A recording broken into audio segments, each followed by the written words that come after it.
এই এলাকায় ব্রাজিলের পতাকা, আমার এলাকায় ব্রাজিলের পতাকা, কার এত বড় সাহস এই এলাকায় ব্রাজিলের পতাকা লাগাইছে? পারলে সামনে আয়। ব্রাজিলের পতাকা আমরা লাগাইছি এই এলাকায়, খালি কি তোর? এই এলাকা তো আমাগো। এই এলাকায় প্রত্যেকটা অলিতে গলিতে ব্রাজিলের পতাকা লাগামু, কি কোন ভাই? আরে ভাই, আমাগো যে এলাকা, এই এলাকা হলো অনেক ধনীদের এলাকা, স্বনামধন্য ব্যক্তিরা থাকে, গণ্যমান্য ব্যক্তিরা থাকে, বিবেকবান বুদ্ধি সম্পন্ন ব্যক্তিরা থাকে। এই এলাকায় কি এই ব্রাজিলের পতাকা মানায়? আপনারাই কোন খেত।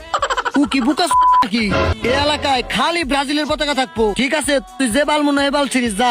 আর হুন, এই ব্রাজিলের পতাকা এনেই থাকবো। তোরা আর্জেন্টিনার সমর্থকরা যদি ব্রাজিলের পতাকার কোনো ক্ষয়ক্ষতি করস তাহলে কিন্তু একবার 12টা বাজে দিম, কি কোন ভাই? হ্যাঁ আহেন জায়গা তোগো মতো ব্রাজিল ফ্যান গো আমি দেখতাছি face to face, eye to eye. ক্যালকা দেখিস পতাকার কি অবস্থা হয়।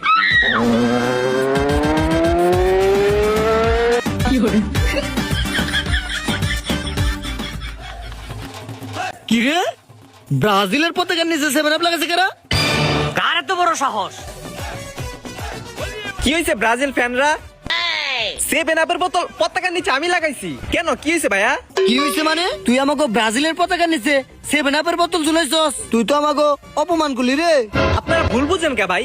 এই যে ব্রাজিলের পতাকা যে লাগাইছেন, কত বড় বড় ঝড় আহে, বাতাসে যদি এই পতাকাটা উড়িয়ে নিয়ে যায়, এর লিগে 2টা 7 আপের বোতল ঝুলে এটা একটু ভার করে রাখছি, জানি বাতাসে না উড়ে যায় পতাকাটা, বুঝেন নাই? আর ভাই আপনাকে তো আমরা ভালোবাসি, এই যে কত খেলা পারেন না কিছু না, তাও তো আপনাকে এই দেশে টিকে রাখছি, বুঝেন নাই? এটাই তো বেশি ভালোবাসাটা, বুঝলেন না আমাদের?